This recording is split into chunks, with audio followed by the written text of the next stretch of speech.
Tollywood hero నాగార్జునకు Telangana ప్రభుత్వం భారీ shock ఇచ్చింది. మాదాపూర్లోని తుమ్మిడికుంట చెరువును కబ్జా చేసి నాగార్జున కన్వెన్షన్ హాల్ను నిర్మించారనే ఆరోపణలున్నాయి.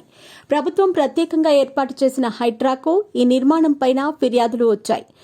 కన్వెన్షన్ను తాకుతూనే చెరువు నీళ్లు ఉంటాయి. దీంతో ఈ నిర్మాణానికి సంబంధించి హైడ్రా పూర్తి వివరాలు సేకరించింది. ఈ రోజు కన్వెన్షన్ కూల్చివేత పనులు ప్రారంభించింది. తమ్మిడి చెరువులో 3 ఎకరాల 30 గుంటలను ఆక్రమించి కన్వెన్షన్ సెంటర్ను నిర్మించారని హైడ్రా గుర్తించింది. అయితే నాగార్జునకు చెందిన నిర్మాణం కావడంతో అధికారులు కూల్చివేత వంటి సీరియస్ నిర్ణయాలు తీసుకుంటారా అనే సందేహాలు వ్యక్తమయ్యాయి.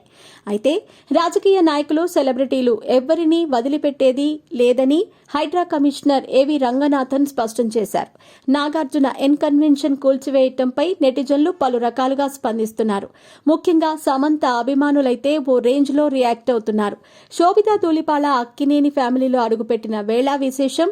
నాగార్జునకు చెందిన కన్వెన్షన్ హాల్ కూల్చివేశారని సమంత అభిమానులు కామెంట్స్ చేస్తున్నారు. మరికొంతమంది సమంతకు జరిగిన అన్యాయం ఊరికే పోతుందా అంటూ కామెంట్స్ చేస్తున్నారు. సమంతతో విడాకుల అనంతరం నాగచైతన్య శోభితా ధూళిపాళతో రిలేషన్లో మెయింటైన్ చేశారు. నాగచైతన్య శోభితతో ఉన్న బంధాన్ని పెళ్లిగా మార్చుకోవాలనుకున్నాడు. ఈ క్రమంలోనే సైలెంట్గా శోభితతో ఆగస్టు 8న నిశ్చితార్థం చేసుకున్నాడు. అతి కొద్ది మంది సమక్షంలో వీరి నిశ్చితార్థ కార్యక్రమం జరిగింది. నాగచైతన్య రెండో పెళ్లిపై సమంత మౌనం వహించింది. కానీ ఆమె అభిమానులు మాత్రం నాగచైతన్యపై ఫైర్ అవుతూనే ఉన్నారు.